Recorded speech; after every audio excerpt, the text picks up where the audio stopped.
The Toronto Raptors have been deemed as favorites to land Joel Embiid if he is to leave the Philadelphia 76ers in the offseason. And this news has put Raptors fans in a little bit of a frenzy. So we're going to break it down in today's video. Let's get into it.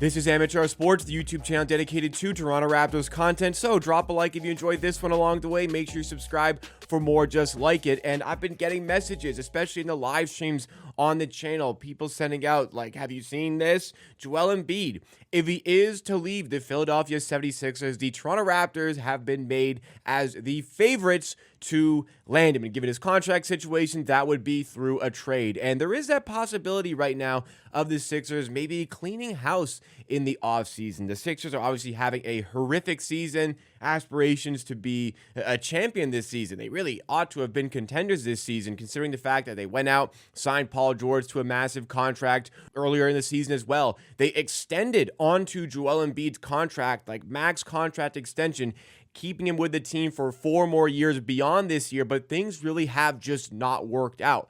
When they've been healthy, they haven't been playing well, and they haven't really been healthy that often, especially in the case of Joel Embiid, who just cannot stay on the floor.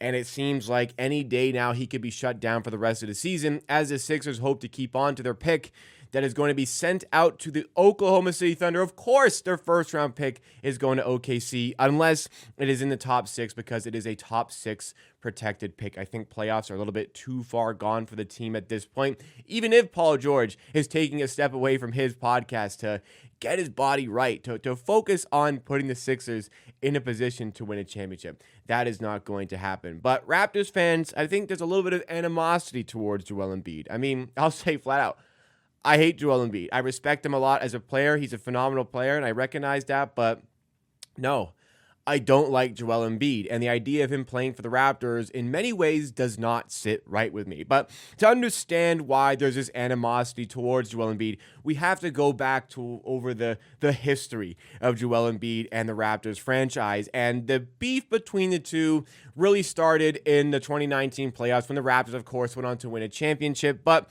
in the conference semifinals, the very famous series against the Philadelphia 76ers went all the way up to the climax of Kawhi Leonard hitting the only buzzer beater to win a playoff series in NBA history. The Game 7 buzzer beater from Kawhi Leonard, which sent Joel Embiid into tears as he headed back to the locker room. And then the next season, when the Raptors, they didn't have Kawhi anymore, but the very next season, when the two teams matched up once they get into the Scotiabank Arena, there was a very infamous but famous for myself performance where Joel Embiid dropped 0 points in a loss to the Raptors, which was hilarious. I mean, just incredible material. But Joel Embiid did get a little one back in the 2022 playoffs when the Sixers did beat the Raptors in 6. In particular, Game 3, Joel Embiid in the dying seconds of a game hit a ridiculous kind of fadeaway 3 to give the Sixers that win and go up 3-0 in the series. Eventually, as I said, win the series in 6 games. So there's a bit of a history between the Raptors and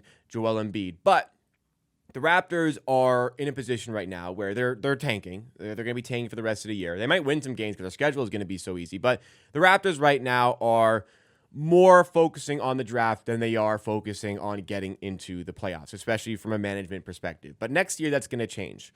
Brandon Ingram's going to be with the team. And the idea is this is going to be a team that makes the playoffs next year. And with Scottie Barnes' max contract starting, with Brandon Ingram's contract starting, it's only going to be a 2+1 contract for Brandon Ingram.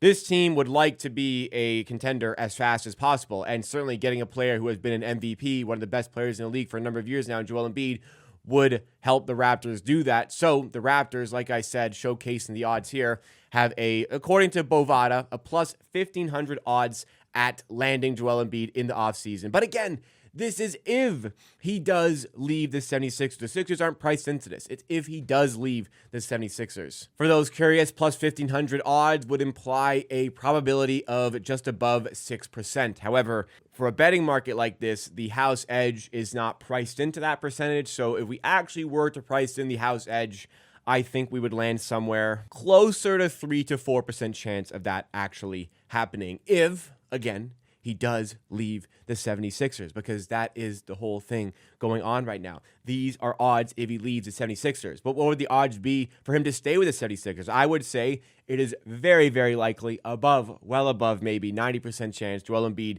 stays with the Sixers beyond this season, because the reality is Joel Embiid is on a very big contract. I told you guys earlier on in the video that he signed an extension onto his max contract. They added on years to it. He had this year and then another year on his contract, and then he would have had a player option. But instead of just going with that player option, they added 2 extra years plus a player option onto that. So this season plus 4 seasons. And that player option, which is, by the way, in 2028, 2029, when Joel Embiid is in his age 34 season, that player option will be worth $69 million.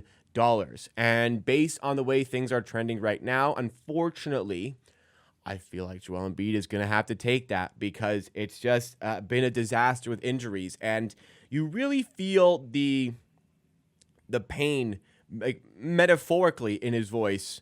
I'm sure his knee is in pain. He's dealing with a lot of knee issues. He's dealt with injuries throughout his entire career.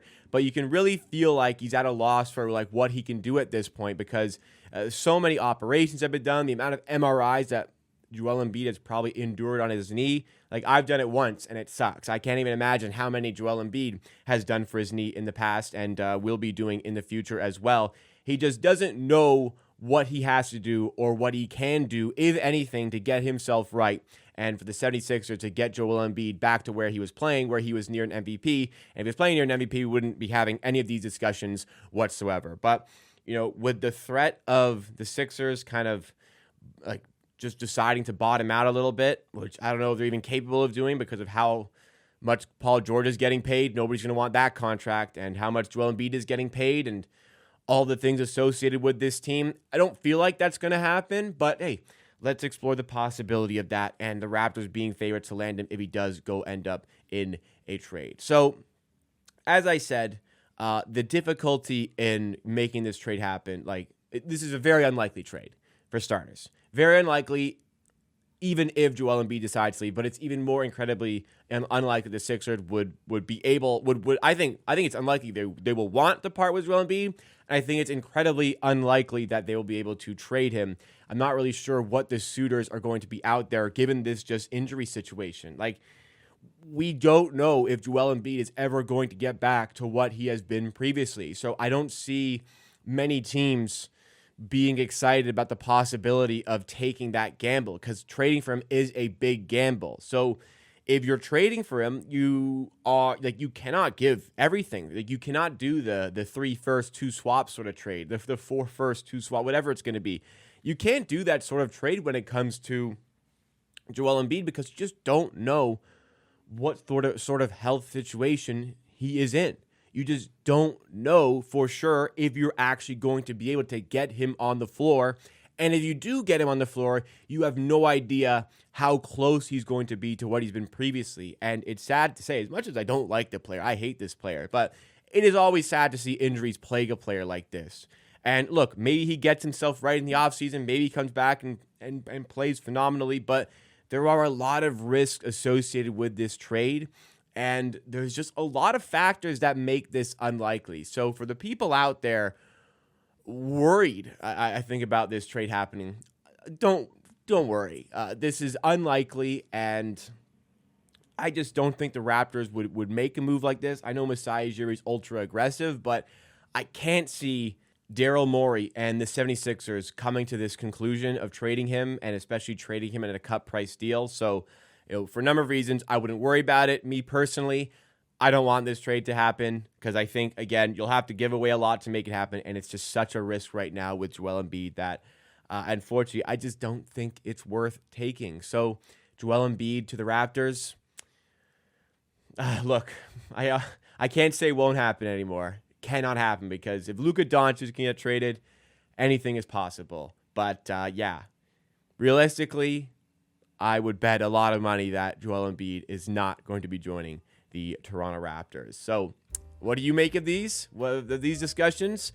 What do you make of the odds here? No reports have been made, just strictly betting odds that people have gone into a little bit of a frenzy over. But give me your thoughts and opinions on it in the comments down below. That's all for me for today. Drop a like if you did enjoy this video. Subscribe for more just like it. And support the channel big time by grabbing some merch. I have the link in the description. We have hats like this in white. We also have them in black. We also have shirts, which you can see on my wall just over there. And we have stickers as well. Make sure you check it out. The best way to support the channel again. And you get some cool stuff in return. Hopefully, I do see you again next time for another video.